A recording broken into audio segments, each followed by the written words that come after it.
to the Swift Current Museum. My name is Lloyd Begley. I'm the director here of the Swift Current Museum and the Ted Knight Saskatchewan Hockey Hall of Fame, and we also sit together and help with the Swift Current Main Street program. So lots to do, but this morning I would like to thank you for coming.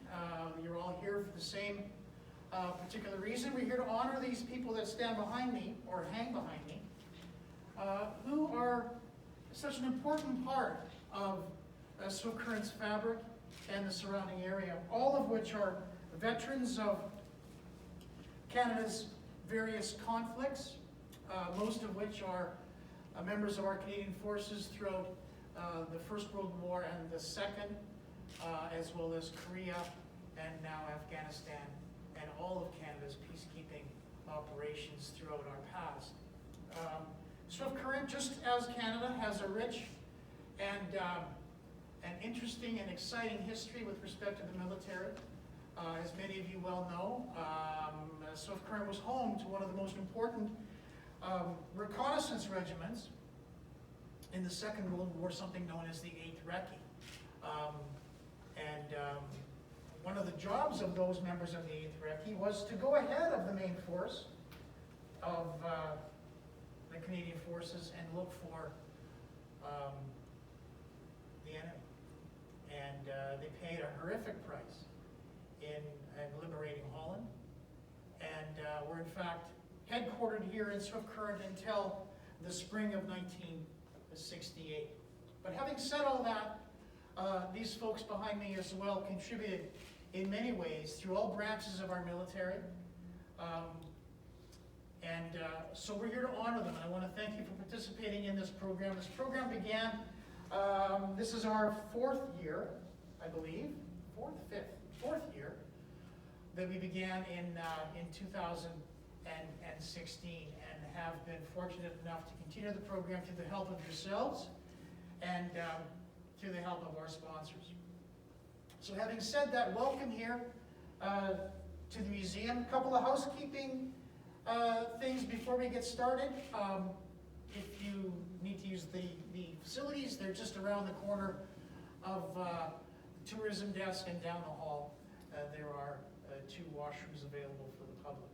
And so I'll say a few more words, and then I will introduce those who are behind me. But first of all, I suppose before we get started, I want to acknowledge that we are standing here today on Treaty 4 land, and also the traditional territory of the Métis, in the spirit of reconciliation. I want to thank our sponsors who make these types of programs available to our community.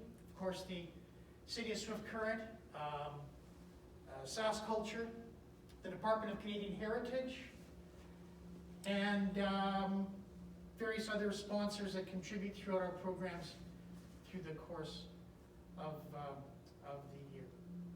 So, we have 21 actually banners this year, some of which have already been, the previous year's banners have already been hung around Memorial Park, and so far a little bit up First Avenue. The new banners, the new 21 banners for 2020, will join them this afternoon. Our Light and Power Department takes care of them from here on until the end of Remembrance Week, and then we store them until next year. And so they'll be hung later this afternoon. So I have a few biographical packages on some of those who we are looking at this morning. And I'll start on my left-hand side. Now, we have Hewitt Murch and Clifford Murch. We have, there is a banner hanging downtown now with Hewitt. Was very proud that he was able to speak at schools throughout Remembrance Week and beyond. He did help us in 2012 make and produce and make available to you folks a video that we did with him. It's called Swift Current Remembers. And in fact, Hewitt was on the first wave of the D-Day invasion in 1944. He was he remembers he shared with me once, he remembered him being in a landing craft, and he would see what today is called Canada House. So if you visit Juno Beach, Canada House still exists, and it was a building that you could see as you approach the beach. And Hewitt remembers seeing that building. So Hewitt and Clifford are honored by their family. So I've mentioned a little bit about Hewitt. They were brothers, raised on a farm in the Lancer area. Both joined the Army in 1942. Hewitt was attached to the 2nd Canadian Armored Brigade and was involved in signals and landed on the D-Day invasion in June 6, 1944. Cliff was posted to a British Columbia regiment in the 4th Canadian Armored Division and landed in Normandy in July 1944. They continued together through Belgium, Holland, and Germany. Throughout 1945, both of them became active members of their legions. Upon returning home, Cliff served as president of the Abbey branch and Hewitt as president of the Swift Current branch. Cliff lived in Lancer until his death in 2008, and Hewitt lived in Swift Current from 1974 until his death in 2015. Both men are greatly respected by their families and friends and are fondly remembered by all who knew them.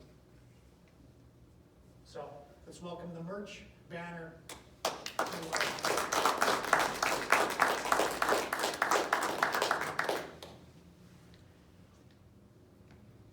Hartley Watson. So we have some folks here from the Watson family sitting up front. The family of Hartley Watson is proud and honored to unveil this veterans banner in remembrance of him. Hartley was born in Success, Saskatchewan, and recalled his prairie childhood and fondness. He joined the Canadian Army in 1939 and served in a reconnaissance division in World War II in France, Germany, and Holland. Despite losing both lower limbs below the knee while serving in the Army, he returned to Canada, attended Fort Camp, now the University of British Columbia, and graduated with a master's in social work. Hartley was deputy warden and at the Haney Correctional Institution and then director of Spring Hill Penitentiary in Nova Scotia. He was an active member of the War Amputation Society of Canada, the Rotary Club, and the Royal Canadian Legion. He was a much-loved son, brother, husband, father, grandfather, uncle, and friend. We're so grateful for the sacrifices he and other soldiers made so we could enjoy the freedom we do today. And that's a note from his family here in Swift Current. So we should welcome Hartley Watson to our banner campaign of 2020.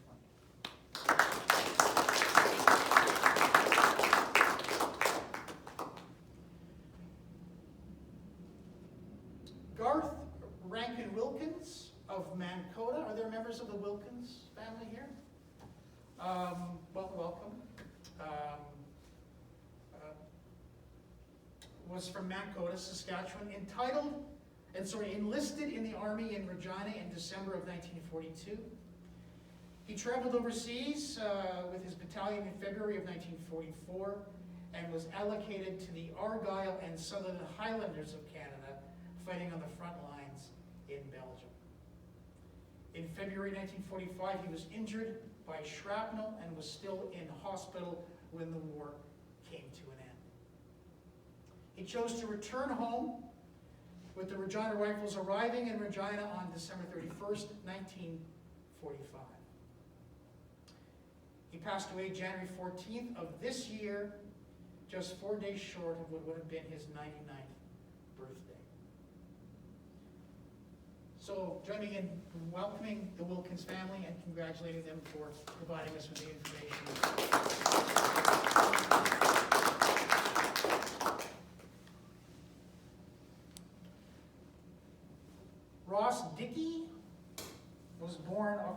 22nd, 1917, in Creelman, Saskatchewan.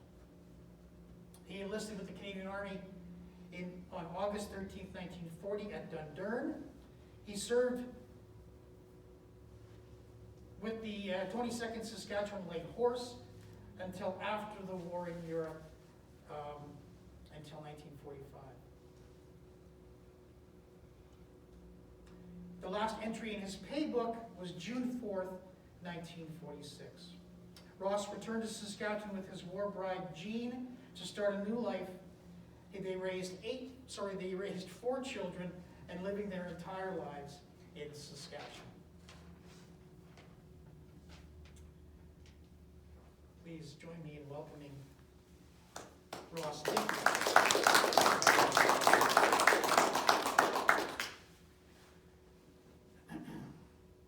Casper Wagner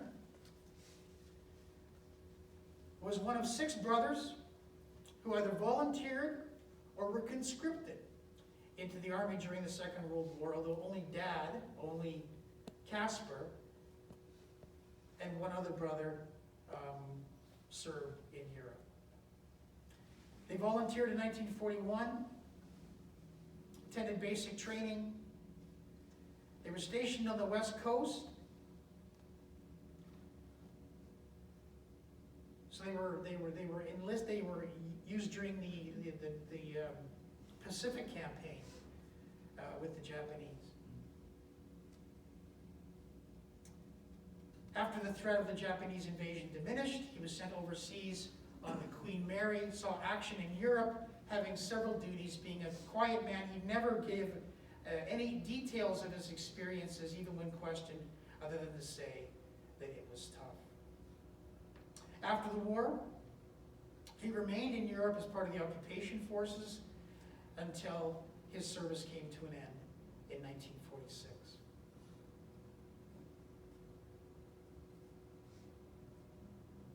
After returning from the war, his family talked of him never being the same from the time that he returned until his death in 1981. Please join me in welcoming Casper Wagner.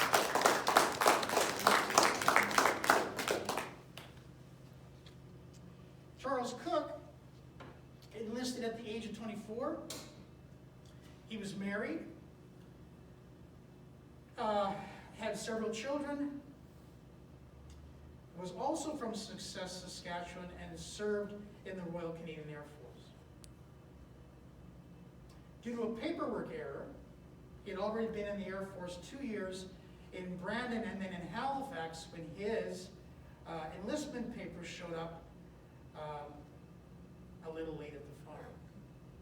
Charles never talked a lot about his service in the war, but he never missed a Remembrance Day ceremony. He was a leading aircraft, a transport driver, and a sound truck operator. Although he did not see service overseas, his role was still critical.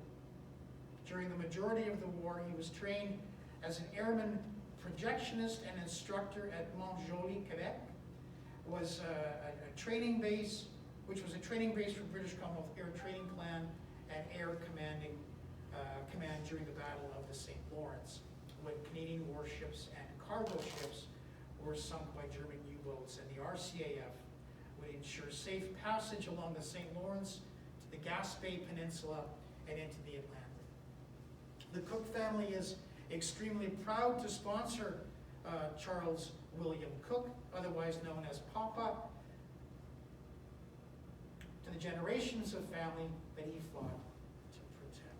Please welcome, or join me in welcoming Charles Cook.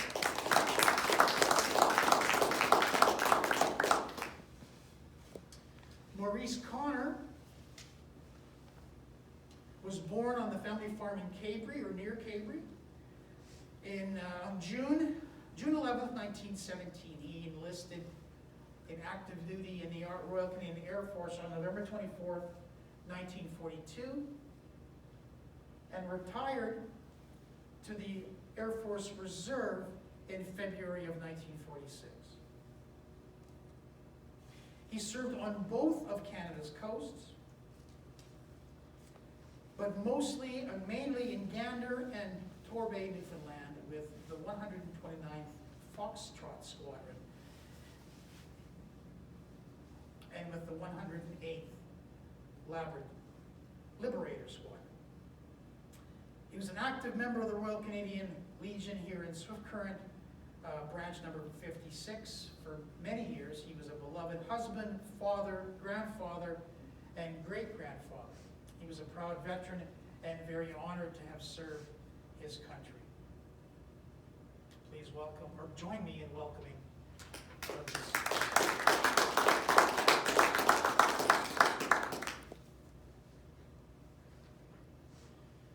Andrew Stein was born in 1915 near Richmond, Saskatchewan. One of a family of 8. He survived a ruptured appendix at the age of 4, thanks to an emergency trip to the Maple Creek Hospital. Attended a one-room schoolhouse.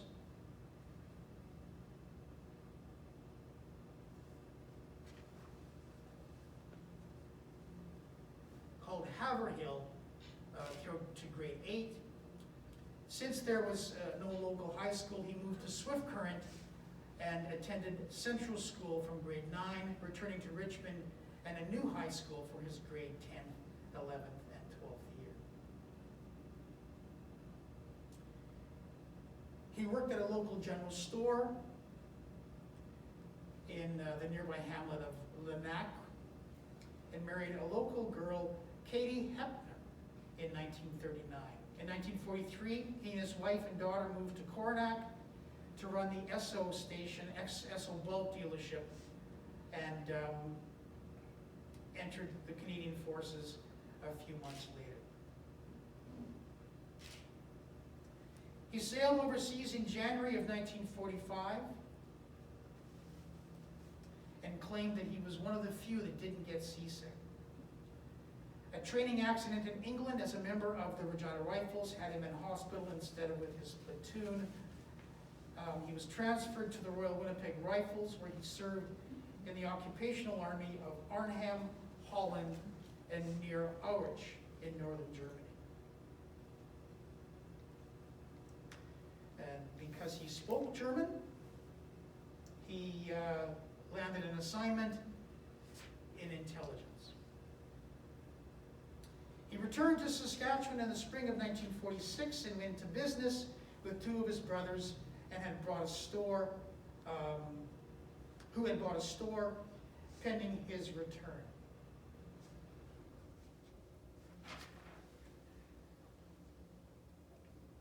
After his retail business and his store came to an end, after selling it to their son, Andrew and Katie, he retired to nearby Medicine Hat. Upon moving into a new condo, he promptly served on the board of directors. He passed away at the age of 88.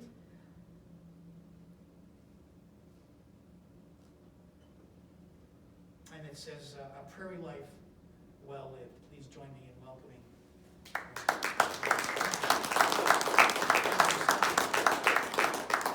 So the last write-up, like the second last write-up I have, Corporal Taffy, so it's Lewis Taffy Morgan, and I'll go on this side so you can see. I think the Morgan family is here. Over here.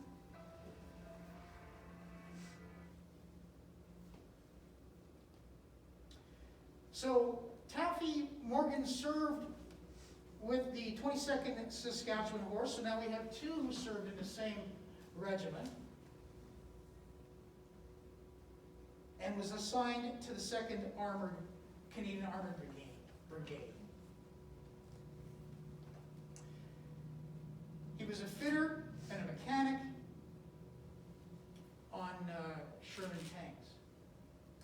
And if you'd like to read further, this article was published by, was it the Canadian War Museum that you found this? Yes. Yeah, in Ottawa? Yeah. So they have quite an extensive bio, not only on Taffy Morgan, but on his battalion as well throughout their Normandy operation. So if you like, I'll make it available for anybody that wants to take a look at it. And if it's all right with you, we can make some copies or email them out, or that'd be great. So then I had one more that was given to me this morning. Emmanuel Schuler. Oh, wait a second from the end. He was born July 1920 in Bristol, Saskatchewan, and he died in 1986 on April the 1st in Kindersburg. He joined the Canadian military when he was 18 years of age. Again served in the Saskatchewan Light Horse and Lord Strathcona's Horse, based out of Winnipeg, as an armored division. He served in North Africa, Sicily, Italy, and in Holland, and was wounded 3 times. So please welcome, or join me in welcoming Emmanuel Schuler. So in addition to those that we had little biographies of, the other members of our 2020 Banner King campaign include Lori Bars. Now, the third banner on the left-hand side, there's actually 2 of them. The picture is a panoramic photograph that we have in our collection. And so there's a second half to this banner. So if you're out and about and walking downtown in the next couple of weeks, they'll be side by side on the same pole. But the picture was too big to go on one banner, so we made it into 2. So that's the entire battalion of the 209th Regiment that enlisted here in Swift Current during the First World War. When they got to England, they were disbanded, and many of its members were relocated. So they became what was called a reserve battalion.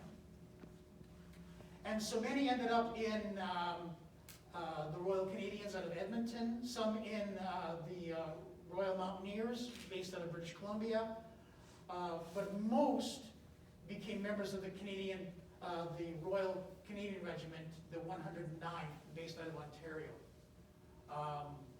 which saw heavy action at Vimy Ridge at Easter of 1917. So that banner will be a double banner that'll be downtown. And we have Stanley Christopher, John Griffin. It was actually a fellow who lives at Beaver Flats, Darcy Griffin, this is the 4th banner that he's sponsored. And this was an uncle who served in the Second World War. Norman Jacobson. And then we have someone who looks a little different. This is, honestly, I looked for like a picture of this fellow, Albert Newman, known as Red. Has anybody here ever heard of the Dumbbells? No? How about Monty Python? Okay, so same kind of concept. Dressed in drag, entertain the troops. And so Albert Newman was from Great Britain, was the only member of the Dumbbells who was British. All the others were Canadian. But his story is that he came to Swift Current near the turn of the century and worked as a clerk in the service industry. He worked at the Empress Hotel, and then at the time of his enlistment, he was employed at the Imperial Hotel as a front clerk and a bellman, and I believe a bartender, but probably true. So, but he could play the piano and sing songs and do comedy, and so what these fellows did, these 16 comedians, is they entertained the troops. Arthur Newman, or Albert Newman, began with, he was in the Army, he went through basic training, he was a soldier, he was gassed at the song. And in 1917 became part of the Dumbbells. But before that, he was a comedian and songwriter with a group called the YMs, so the YMCA. There were 12 what they called concert parties that entertained the troops during the war. And the Dumbbells became one of the most popular. They were called the Dumbbells because they were attached to the 1st Canadian Division, which insignia on their shoulder patch was a dumbbell, like a red dumbbell. So that's who Albert Newman was. After the war, he continued touring with the Dumbbells internationally. They performed for royalty. They performed in Canada, in various communities. He ended up buying a hotel in Wascata, Ontario, on the shores of Lake Huron, and that's where he died, relatively young, from the effects of mustard gas. He was just in his 50s. We've talked about Taffy Morgan and Andrew Stein. I guess all these folks on this side we've talked about. So then we're waiting for 2 more banners to come. The order came a little late, so they should be arriving today or this week. So that's who we have. I want to thank you all for coming. Does anybody have any questions? None? Okay. I'll remind you that I think it was explained to all of you that there are 2 bends to the program, or 2 streams. One, we at the museum have banners made with the help of those who sponsored them. If we paid for them, then they become part of our ongoing collection of banners that will hang downtown. If you sponsored one that you paid for, after 3 years, remember, you get it back. So hopefully we have been keeping records of who gets banners back. But what we're finding is that those people that had them made, some of them, we haven't actually returned any to anybody. They've said, you know what, you keep it and continue on with the program. So, but I want to thank you all for participating and coming here on such short notice this morning. So if you have any questions, I'll make myself available. Corla is running the camera. This is a first, not a first experiment, but sort of first in-house experiment with this kind of programming because of spacing restrictions. And so after we do some editing and get all my fumbles and stuff taken care of and edit it down, we're going to make this available for everybody to, it'll be emailed to you in a link, and then you can share with it, or share it with your families who you know, would like to have been here as well. So having said that, join me one more time in thanking the families that sponsored the banners, provided us the information. This is the largest single number we've had in 4 years, and so I want to congratulate you on helping us do that. Yeah, thank you very much. Have a great